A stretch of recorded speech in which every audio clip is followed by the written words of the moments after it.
রাজনৈতিক, অর্থনৈতিক এবং সামরিক ক্ষেত্রে ভারত ও যুক্তরাষ্ট্রের সম্পর্ক পরীক্ষিত বন্ধুর মতো। কিন্তু এবার সেই বন্ধু রাষ্ট্রকে অসহযোগী হিসেবে ঘোষণা দিল ট্রাম্প প্রশাসন। অথচ কয়েক সপ্তাহ আগেও দুই দেশের প্রধানের মাখামাখি ছিল চোখে পড়ার মতো। তাহলে কি এমন ঘটল? ইতিহাসবিদরা বলছেন, স্বাধীনতার পর থেকে শীতল যুদ্ধের সময় ভারত ও যুক্তরাষ্ট্রের সম্পর্ক বেশ উত্থান পতনের মধ্য দিয়ে গেছে। সোভিয়েত ইউনিয়নের সঙ্গে ভারতের ঘনিষ্ঠতা এবং পাকিস্তানের প্রতি মার্কিন সমর্থনের কারণে সেই সময় সম্পর্ক শীতল ছিল। 2000 সালের পর থেকে, বিশেষ করে 2005 সালের বেসামরিক পরমাণু চুক্তির মাধ্যমে সম্পর্ক নতুন উচ্চতায় পৌঁছায়। এটি ভারতকে আন্তর্জাতিক পরমাণু শক্তি সংস্থার নিয়মাবলীর বাইরে গিয়ে পরমাণু জ্বালানি এবং প্রযুক্তি লাভের সুযোগ দেয়।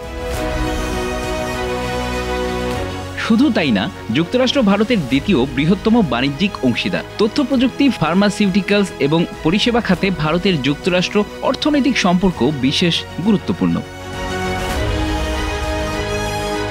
ইন্দো প্যাসিফিক অঞ্চলে চীনের প্রভাব মোকাবেলা করতেও ভারতের বন্ধু যুক্তরাষ্ট্র। এত সম্পর্কের পরও কেন ভারতকে এমন কথা শোনালো বন্ধু যুক্তরাষ্ট্র?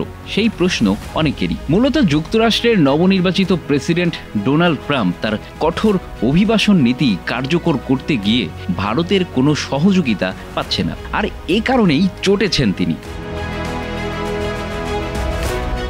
ICE এর প্রতিবেদনে বলা হয়েছে, যুক্তরাষ্ট্রে 15 লাখ অবৈধ অভিবাসীদের তালিকা তৈরি করেছে, যার মধ্যে 18,000 ভারতীয় রয়েছেন। গত কয়েক বছরে যুক্তরাষ্ট্রের প্রায় 90,000 ভারতীয় নাগরিককে আটক করা হয়েছে। এদের বেশিরভাগই পাঞ্জাব, গুজরাট এবং অন্ধ্রপ্রদেশের বাসিন্দা। মার্কিন প্রশাসনের পক্ষ থেকে বারবার বলা হলেও এ বিষয়ে ভারতের তরফ থেকে এ বিষয়ে তেমন সহযোগিতা পাওয়া যায়নি।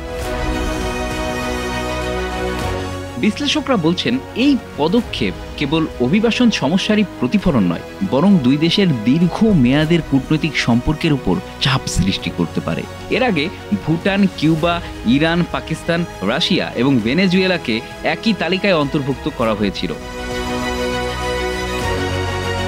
যদিও ভারতের জন্য এটি নতুন কোনো সংকেত নয়। কিছুদিন আগেই সুইজারল্যান্ড ভারতকে সবচেয়ে সুবিধাপ্রাপ্ত দেশের তালিকা থেকে বাদ দিয়েছে। ফলে ভারতীয় কোম্পানিগুলোকে অতিরিক্ত 10% উৎস কর দিতে হবে। বিশেষজ্ঞরা মনে করেন, এই দুটি ঘটনার মধ্যে একটি যোগসূত্র রয়েছে। ভারতের বৈদেশিক নীতি এবং অভ্যন্তরীণ প্রশাসনিক প্রক্রিয়ার কিছু সীমাবদ্ধতা আন্তর্জাতিক ক্ষেত্রে চ্যালেঞ্জ তৈরি করেছে।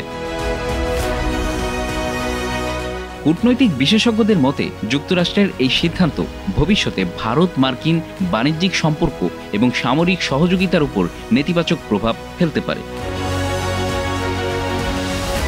Bangla affairs news desk.